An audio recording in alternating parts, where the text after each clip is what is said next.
నమస్తే అండి. ఈరోజు నేను వెల్లుల్లి కారంతో చిక్కుడుకాయ కూర చేస్తున్నానండి. ఎలా చేస్తాను ఏంటనేది చూడండి. చిక్కుడుకాయలు వాటర్ పోసి కొంచెం ఉప్పు వేసుకుని ఉడకబెట్టుకుంటున్నానండి స్టవ్ మీద. చిక్కుడుకాయలు ఉడకబెట్టేసుకున్నానండి.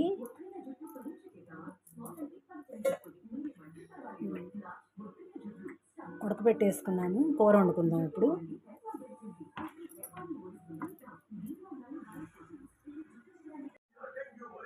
ఆయిల్ వేసుకున్నానండి, హీట్ అవుతుంది. ఈలోపు తిరగమూత గింజలు వేసుకుందాం.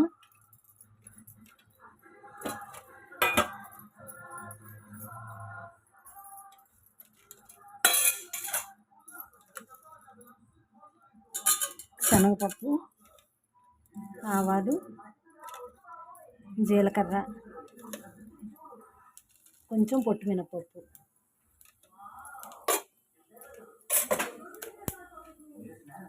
ఒక ఎండుమిరపకాయ, ఇంగువ,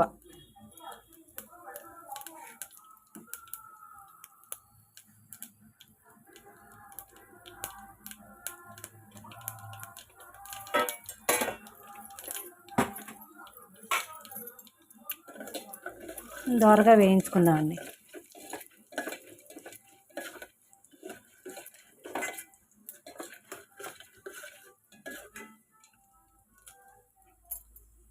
అండి ఇప్పుడు చిక్కుడుకాయ ముక్కలు వేసుకుందాం.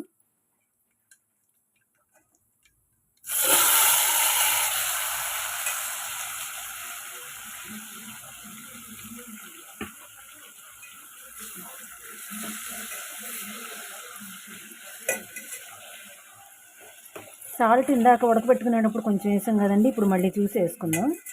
సాల్ట్ వేసేసుకుంటే మగ్గిపోతాయి తొందరగా.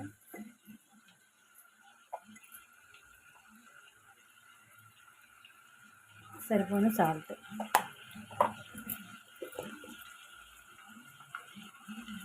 కొంచెం పసుపు,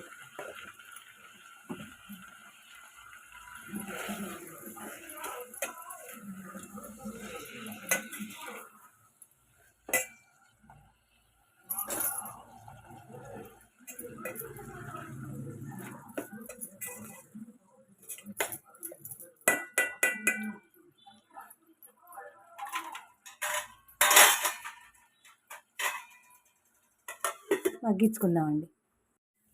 కూర మగ్గిందండి, ఇలా ఉడికితే సరిపోతుంది. ఇంకా ఇప్పుడు దీంట్లో మనం వెల్లుల్లిపాయ కారం వేసుకుందామండి. ఇది వెల్లుల్లిపాయ కారం అండి. ఇది వెల్లుల్లిపాయ, జీలకర్ర, ఎండుమిర్చి అన్నీ వేసి మిక్సీ పట్టుకున్నాను. ఇప్పుడు ఆ కారం దీంట్లో వేసుకుందామండి. ముందే స్టోర్ చేసి ఉంచుకున్నాను, ఇంకా అది వేసుకుందామండి కారం. ఇంకా వేరే కారం వేయక్కర్లేదండి, ఇది వేసుకుంటే చాలా బాగుంటుందండి వెల్లుల్లిపాయ కారం టేస్ట్. ఇంకా కారం అక్కర్లేదండి, ఈ కారం వేసుకుంటే సరిపోతుంది. ఒక్క నిమిషం ఉంచేసి మళ్ళీ తీసేసుకుందామండి, అయిపోతుంది. ఇట్లా చేసి చూడండి, చాలా బాగుంటుందండి. మామూలు కారం వేయకుండా వెల్లుల్లి కారంతో. ఒక్క నిమిషం మగ్గించుకొని కట్టేద్దామండి స్టవ్. అయిపోయిందండి, ఇలా ఉంటే సరిపోతుంది. ఇంకా సర్వింగ్ బౌల్లోకి తీసేసుకుందామండి.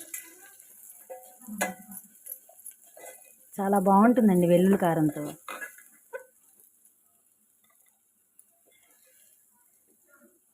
దీంట్లో రసం కానీ సాంబార్ కానీ పెట్టుకుంటే కాంబినేషన్ బాగుంటుందండి. గింజలు కూడా బాగా ఉన్నాయండి.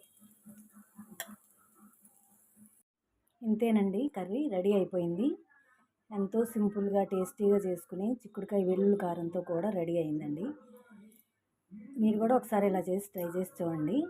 ఈ వీడియో కనుక నచ్చిందనుకోండి, లైక్ చేయండి, షేర్ చేయండి, నా ఛానల్ని సబ్స్క్రైబ్ చేసుకోండి ప్లీజ్ అండి. థ్యాంక్ యూ ఫర్ వాచింగ్ అండి. ఒకసారి మీరు కూడా ట్రై చేయండి ఇలా.